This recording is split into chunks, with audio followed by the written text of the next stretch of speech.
24th of January 2022, Tväkagård to Two Oaks Farm, 60th parallel in Sweden, and just a very short video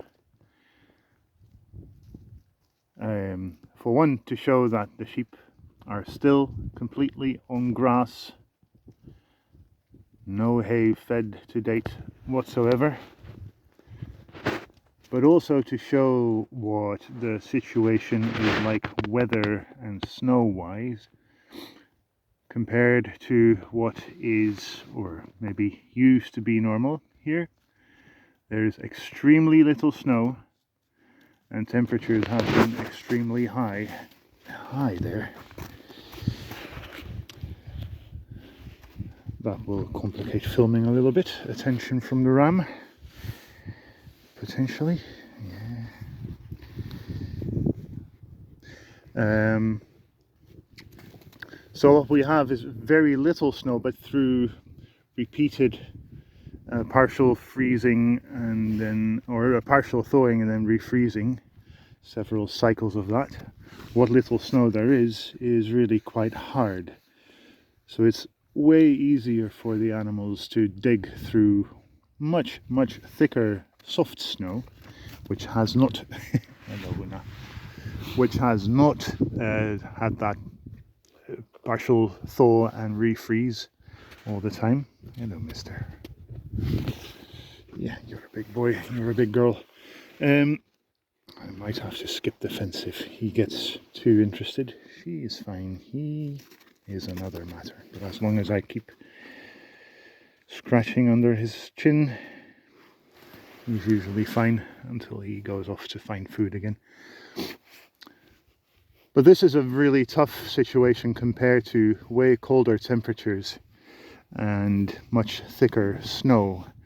Snow that does not partially thaw and then refreeze is soft, and even though it might be very thick, it's so much easier to dig through than through this, as you can see here, probably icy, crusty snow. In other words, it takes them way more energy to find food than if it would be a thick, soft layer of snow. Also, the partial thaw and then refreeze, well, I can't speak in percentages of how much nutrient load is lost from the grass when it partially thaws and then refreezes. But if you've ever kept vegetables of most kinds in the freezer and then thawed them and then froze them again, you know that their quality goes down very rapidly. It's not very tasty anymore. Well, grass doesn't so much rot in this case, but it goes brown.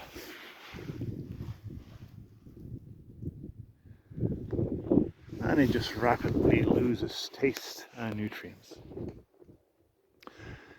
So very far from an ideal situation, but all the same, we are still grazing. It is late January and we're still grazing, and one sheep is slightly in trouble there with her head stuck in a bucket. A bucket that I bring them every now and then. Oh, she's free again. With a little bit of oats in it, just to train them to follow me instead of having to drive them. If I have a bucket with a bit of oats or sometimes pellet food, they will follow me very willingly, and I don't have to drive them. Let's just see what it is like. This is hard. I have trouble getting my fingers in. Sheep hoofs are pretty tough, so for them it will be easier than for me, but this is pretty hard work.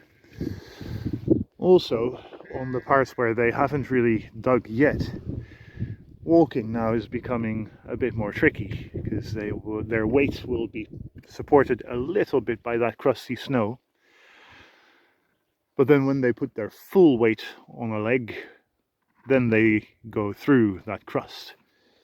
That too costs a lot of energy. For anyone who has walked in snow like that, even if it's not very deep, you know that it costs energy.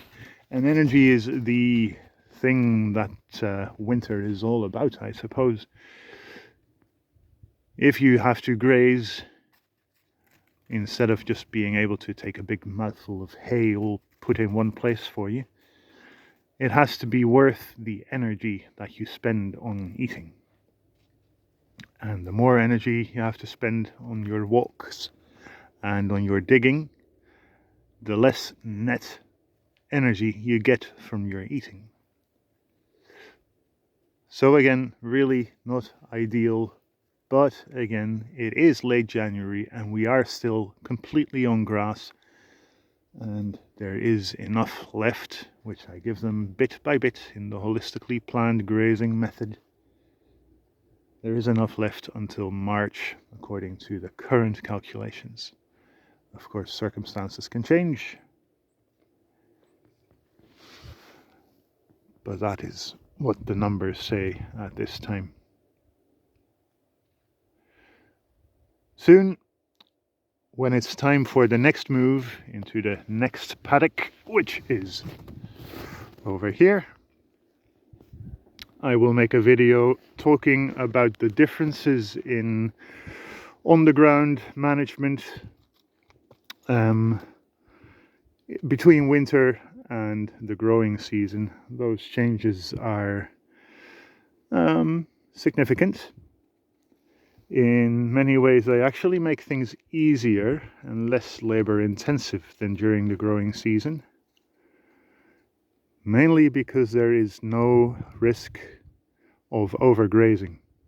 And a part of the reason why you can't leave sheep or any grazing animal on a particular bit of ground for more than 3 days in the growing season is what costs most time during the growing season. So in winter there is no need for that, and the urge or the need to move them on all the time is more so that they can continuously have as